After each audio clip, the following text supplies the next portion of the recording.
Hey everybody, we're the good doctors of Abbey Research in person. If you've been joining us throughout the pandemic, you know this is not a regular occurrence, but it's the after times, for us at least. We hope it is for you as well, or will be soon. If you don't know us, we are doctors. In fact, we have social science degrees, and we've taken those degrees to work on our passions about culture. We studied culture for a long time. It helped us get our degrees. And now we love to talk about it. All kinds of culture all around the world, because we fundamentally believe that if we understand humans and society a little bit better, we can be more empathetic and more inclusive and work towards those very lofty goals. We work towards them in a lot of ways through our content, covering anything from body shape diversity in Bridgerton. What the heck is going on in The Handmaid's Tale? Or, why you should care about flags and why everybody else does too. So we do all of those things in service of our company's goals. We love to talk to each other. We really, really love to talk to you guys. So wherever you are engaging with this content, please make sure to comment, join the discussion, ask questions, push back on some of the stuff we say, especially about today's content. I'm sure we'll have thoughts and feelings, but make sure that you also like and subscribe and sign up for all the things so that you don't miss our fantastic conversations. This episode is part of our coverage of Marvel Television's The Falcon and the Winter Soldier, that we will refer to as fatwas from here on out, because it's just too many words. It's just, and then the T's and the no, or probably just Bucky and Sam's show, if we're completely honest. I just call it FAWs in my head because I take the T's out because it's just shorter. So one of the reasons that we are covering this is because we love to cover stories about marginalized folks of all fashions. We usually, when we cover streaming shows and movies, are looking for things written by or for or about women, but Falcon and Winter Soldier serves several purposes. The first is that it's about two marginalized dudes, a brainwashed, trauma-surviving amputee, and a black man in America. So we've got that. The other is that we both really love Marvel, as does our editor, Eleanor. So we got three Marvel fangirls going on here of different levels. Mm-hmm. I don't engage a whole lot with the comics, but I engage a lot with fandom and somewhat with the comics. Dr. Aaron loved the movies and loves the show and engages with the rest of it via me. And my deep, deep love of the characters, and also what fandom has given me, participating in fandom has given me as a human being. Mm-hmm. Things that will happen in the coverage of this series. We will talk about the larger themes, the meta themes. We will acknowledge the COVID of it all and where we think they shoved episodes together to deal with the COVID, because we know filming was interrupted. Mm. We will acknowledge some of the Easter eggs in the series. We will not acknowledge them all. Please refer to the Vulture recaps for true Easter egg comic deep dives. Oh man, Easter egg assemble in the Vulture recaps is one of my favorite things. So good. I loved it so much. We have watched the show for sure. I have engaged in discussion with other fans about the show. I've written fan fiction about the show.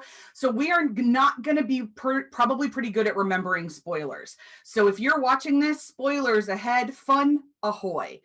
The final thing to know if you're joining us for the first time is that when we say recap, it's not a traditional blow-by-blow recap. We're a little bit more about the themes of it, the things we think you need to understand moving forward to understand the world that the show is building. Mm-hmm. So it's not going to be a beat by beat, this happened, then this happened, then this happened. Again, lots of other folks do that, including the illustrious Vulture. Mm. We would love to talk a little bit more about the wider themes. Yeah. Now, with all that being said, let's get started. All right. Episode 1, New World Order. Before we jump into episode 1, I want to make sure and say that I think what's really, as the non-comic reader at all, I've not read any comics, I think the perception of these films by a lot of people, and we've seen like high-level directors Yeah. critique them as not being serious. Martin Scorsese, for anybody. Let's just name drop there. I couldn't remember his name, so that's why I didn't include it. I love it. I thought she was being polite, and I was like, no, we're not being polite to that crap. No, I was being forgetful. But I think what's so interesting, and one of the reasons why we wanted to add this to our content, I mean, if you're following us directly from what we just covered on the YouTubes, you know, we just did we went through the wars on The Handmaid's Tale. So we thought this would be somewhat lighter. Yeah. But also because the perception is that they don't cover serious topics. They're not, you know, comics aren't, you know, they're animated, you know, cartoons, they're not serious. When in fact, like the origin of comics and cartoons is political commentary. And a lot of people are even just talking about stuff that they're doing now with Marvel, and criticizing it for being political, not realizing that Marvel has always been really political, and all comics have. And it's a way to comment on society in really interesting ways, because it's got that cover of, you know, well, we don't have superheroes, so this isn't real social commentary. But I think the more we talked about it as we were watching it, when it first dropped on Disney Plus, we were like, they're saying some really interesting stuff in here. They're saying some messy as crap stuff too, which we'll get to. But they're saying some really interesting things. They're trying, sometimes succeeding, sometimes failing at saying really interesting things. But it was enough for us as social scientists to be like, we could dig into this. So I wanted to say that as like a disclaimer. If you're like, oh, why are these two doctors talking about Marvel? You know what? Marvel has a lot to say about the world. And the fact that we invest so much time and attention in Marvel has a lot to say about the world as well. Okay, episode 1, season 1, New World Order. I mean, this is the setup episode. This is the setup. So Bucky and Sam for anyone who doesn't remember, the last time we saw these two together, they didn't like each other very much. Even though fandom has kind of taken them as the buddy cop and moved on, and even a lot of comics fans, they have appeared in a lot of comics runs together. They have not appeared in even more comics runs together. This iteration of the relationship is specifically to the Marvel Cinematic Universe. And I think too, it was confusing for folks that might have watched a lot of press coverage. Yeah, because they seem like they're besties. Because and I remember saying this to my brother, and I was like, oh, well, Sebastian Stan and Auntie Mackie like get on so well, and they have like the best crack. And Will was like, yeah, but not in the movies. And I'm like, oh, I'm thinking of all the press coverage. All the time. Yeah, they have a running gag about Sebastian Stan sleeping on Anthony Mackie's couch, or Anthony Mackie sleeping on Sebastian Stan's couch, and Seb is like, it's like the nicest couch ever. Seb's like, I don't really have a couch. I don't know what he's talking about. So it's like this whole thing. Yeah, so I think that was part of it, because even I was confused, and then I was like, oh yeah, no, that's not where we left them in the Marvel universe. But in the movies, they don't get on, and they don't get on for a whole host of reasons, including, I think, that being friends with Steve Rogers is a lot. Like, it's a lot. And Sam comes at it from this really human perspective, only knows Steve as Captain America, is trying very hard to know Steve as Steve. They have this dynamic in Civil War that kind of implies that Sam did a lot of the human work of being Steve's friend. And then you have Bucky, who was his childhood best friend, but actually didn't get a chance to know Steve as Captain America that much, compared to who he knew him as pre-Serum Steve, as he is referred to in the comics and in fandom. So this is a messy thing. Now, Steve is in the Marvel Cinematic Universe. We don't actually know if he's dead or alive. All we know is that he time traveled back to get a dance with Peggy. It's implied that he married somebody. It's implied that he married Peggy, but I just don't want to acknowledge that. But he shows back up at the end of Endgame as a Joe Biden doppelganger wearing a wedding ring and hands the shield to Sam. Mm-hmm. This show picks up fairly closely after Endgame, and we open with Sam giving the shield to the Smithsonian, and Rhodey lets us know he does not approve of this decision. Don Cheadle shows up, who is always welcome, always in my life, and in Marvel shows up and is like, man, this is the wrong call. Sam feels very overwhelmed about the idea of being Captain America, which very much fits with Sam's character. This makes total sense. And Sam's like, no, I'm not doing this. I got some other stuff going on. I'm still Falcon. I'm going to help other people, blah, blah, blah, blah, blah, blah, blah. He has clearly not spoken to Bucky since they were at Tony's cabin in Endgame. And Bucky is in New York Yeah. flirting badly Not yeah. over sushi, Yeah. and sleeping on the floor and having nightmares and going to therapy. So covering what Sam learns in this episode, he learns about the Flag Smashers. Mm-hmm. Yeah, so like we get a good dose of Marvel action scenes in Yes. this, which is important to reorient ourselves to what those look like. So Sam is brought in on a mission um, to get some terrorists who are flying over Libyan airspace, and he has to get them before they fly into other airspace so that, you know, international laws and all this jazz. So he gets to be Falcon. We meet Torres, who's going to be his like man on the ground and sidekick ish. And it's eventually after this operation ends that Torres tells him, well, I've been following these people called the Flag Smashers, and they're going to be like the central baddie ish, the central antagonists of the series. And effectively, they're folks that were displaced after, do I have to call it the blip? We're calling it the snap because we refuse to call it the blip. Yeah. So what is referred to in Marvel as the blip, the 5-year period after Thanos snapped, we call the snap. Or as Glenn Weldon from NPR called it, the snapshire, which is still my favorite. Oh, that's a good one. The snapshire. The snapshire. So the Flag Smashers are folks who, at the time of the snapshire, moved to other places, got work, places to live, jobs. We had this kind of like loss of borders, and everyone just filled in where half the population has gone. And then at the end of the snap, those people were again displaced because all the people who were gone from the snap came back and were like, get out of my house, I want my job. And borders came back up and like all this other political machinations. But the Flag Smashers are people that are like, you know, rectifying the snap wasn't the best thing in their opinion. Or if you were going to rectify the snap, deal with the fact that resources are really limited now and do something differently. So and handle it differently. So we get just the understanding of who they are in this episode, but that's clearly setting up a big thing. And we get Bucky in therapy, which is part of a condition of his pardon. Now, it was always kind of like assumed within Marvel Cinematic Universe fandom that Bucky would have to get a pardon because he was a torture victim. Yeah. Like the Hydra tortured him for 70 years. Brainwash. He was completely brainwashed. The whole narrative is that he broke his brainwashing to find Steve. And that's the kind of thing. So we knew he was going to get a pardon. Therapy is part of that pardon. Makes complete sense to me.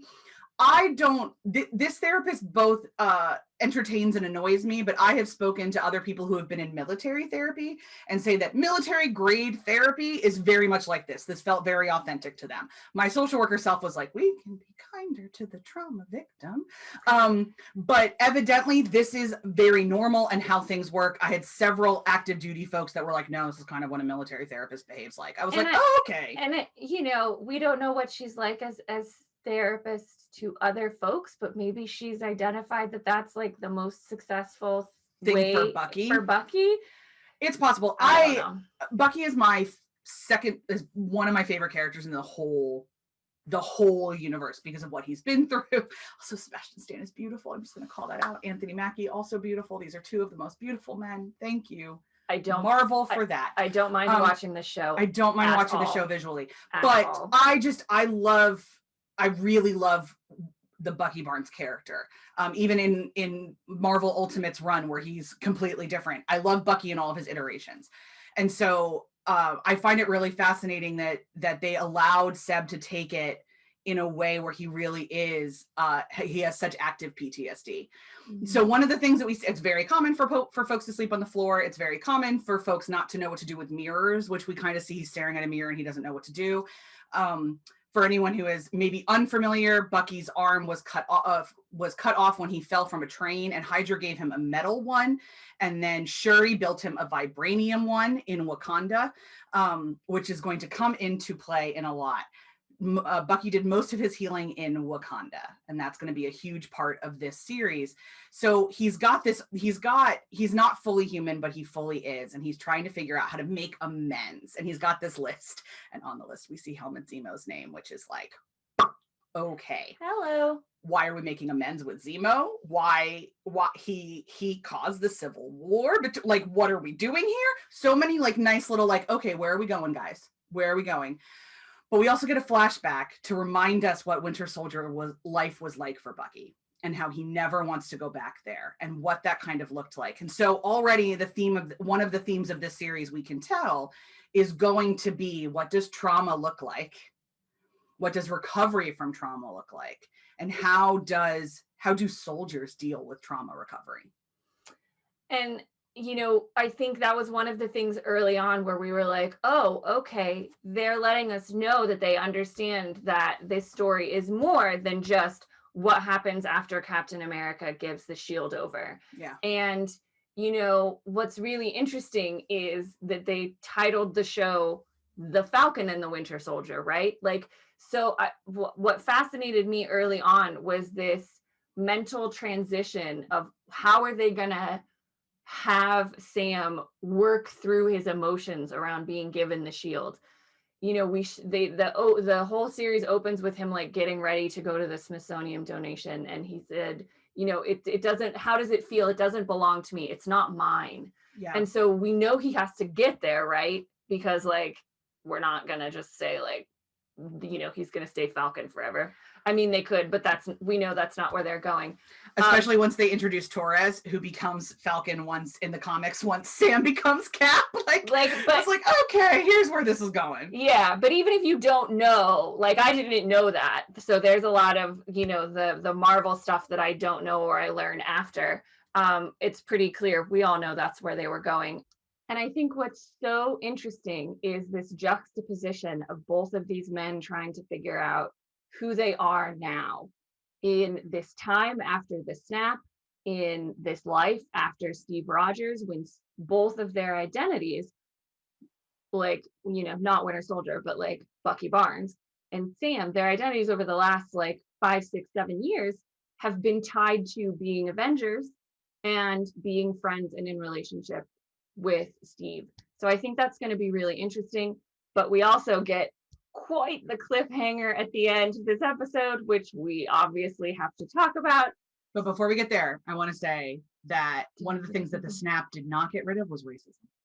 Yeah. So when we follow Sam back to Delacroix, Louisiana to meet his incredible sister, Sarah. We do have to talk about this. I got ahead of myself. We discover that Sam, by the way, being an Avenger doesn't pay anything, which is fascinating because I thought Tony was bankrolling everything, so that's fine. So being an Avenger doesn't pay anything. I know, Sarah. But even like, didn't Tony like leave a trust for them or something after he did? Just a side note, one of my biggest things with post Endgame Marvel is like we don't interact with Stark Industries at all. Like, really, in any way that makes sense. Like, I have a whole rant about Far From Home and why didn't anybody just fucking call Pepper? So where the Stark is in all of this still confuses me. It's, for me, there's a mention of Stark tech with Torres, and then we drop Stark entirely is a plot hole that bothers me. Yeah. But that's okay. So evidently, being an Avenger doesn't pay. Now, it's entirely possible that you can make the argument that because Sam defected and was in the faux Avengers, that Tony cut him out. But like Tony said, resentment was corrosive. Why didn't he do? Okay, sorry, this is a whole other thing. Anyway, so they, in order to save Sam and Sarah's parents' fishing boat, they have to go and get a loan at the bank. And Sam is like, no, you don't understand, Sarah. We'll take care of it. And Sarah's like one of these, like, I've been here. Yeah, I've lived here this whole time. You left. You had to go be in the army. You had to go do all this. And like, it's fine. It reminds me of the Notting Hill scene where like, you've been dealing with this garbage for 10 minutes. I've been dealing with it for 10 years. So he's like, no, Sarah, don't worry. I know I'm going to go get us a loan. I know I'm going to go get us a loan. No.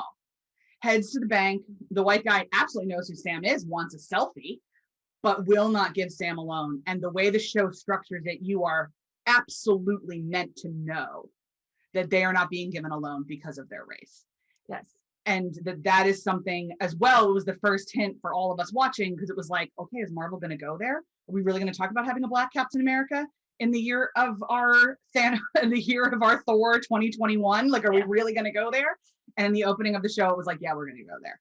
And we also know it's going to go there for what happened. We'll now get to the cliffhanger. Yes. After I forgot that very important scene, we will now get to the cliffhanger where, you know, when Sam donates the shield, Cap shield, to the Smithsonian, they put it in a display. It goes in the whole Cap Avengers storyline exhibit. The DoD is like, no, we'll take it. Thanks. We'll put it in the Smithsonian. We've got a nice display for it. It's going to be an artifact of a time gone by.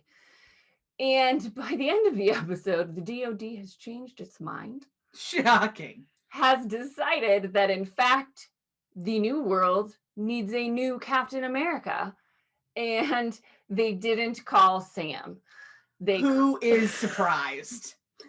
They called a white dude whom we don't meet in this episode as in his name. We meet him in the next episode. But he comes out on the television in the new Captain America. And that's when I was like, oh, Marvel went there, because he's super, super white, middle America. Dollar store Cap is what we will call him on this channel. Thank you, Nadine. Thank you. Discount Cap, diet Cap, lots. But it is very clear. And there's a fascinating article that was going around while the show was on that I'll dig up and find about the specificities of his uniform and what the uniform is trying to tell you versus all of the uniforms that Steve wore. Ooh, interesting. Yeah, I noticed it was different, but I didn't. That there's Steve's very first Captain America uniform had parallel stripes. His are horizontal, which are much more reminiscent of, you know, this, and the star is off center because he's off center. And like all of the colors are darker and richer to be more like blood and less like the flag. And what does this kind of look like? So there's a lot of intentionality around symbolism that went into this show, which isn't surprising because there's a lot of intentionality around symbolism that goes into all comics. Yes, and Marvel, the MCU has been very intentional about bringing as much of that in as they can. And I think what was so fascinating to both of us as we were watching this, obviously at different levels of knowledge, was that the way that they kind of walked the line of making it a show that anybody could watch if you just want to watch something on Disney Plus, and making it a show that like hinted at this deeper level of knowledge so that real serious fans would find fun things in it. Very similarly to, I think, how Disney Plus handled The Mandalorian. Yeah, it's a very similar vibe. Where you could just watch The Mandalorian and enjoy Baby Yoda, but those of us raised in the Star Wars universe were like, yes, I see what you're doing. By the way, that's opposite for us. I have no real emotional connection to Star Wars, and I still like The Mandalorian, and hers is much more intense. So this is we did talk about the lady warriors of The Mandalorian at one point, but there's not a lot else for us to dig our teeth into there, in case you were wondering if we were going to be covering that. We thought about it. It doesn't really work. Yes, much as we would like to turn our YouTube into just let Aaron and Kristen talk about television, sci-fi and fantasy, we do actually have a mission. But I think our mission is complete for episode 1. Good transition. Very proud. How I did that. I'm getting better at it, folks. So good. I'm getting better at it. A lot of practice. If you check out our YouTube channel or podcast, a lot of episodes of things. So that is our wrap on New World Order. We will see you all for episode 2 next week or next time, whenever you join us. We hope you will. Make sure and comment, like, subscribe, and share. Join the conversation. Obviously, we love to talk about Marvel. So if you do too, please talk with us. But until then, we'll see you next time. Bye.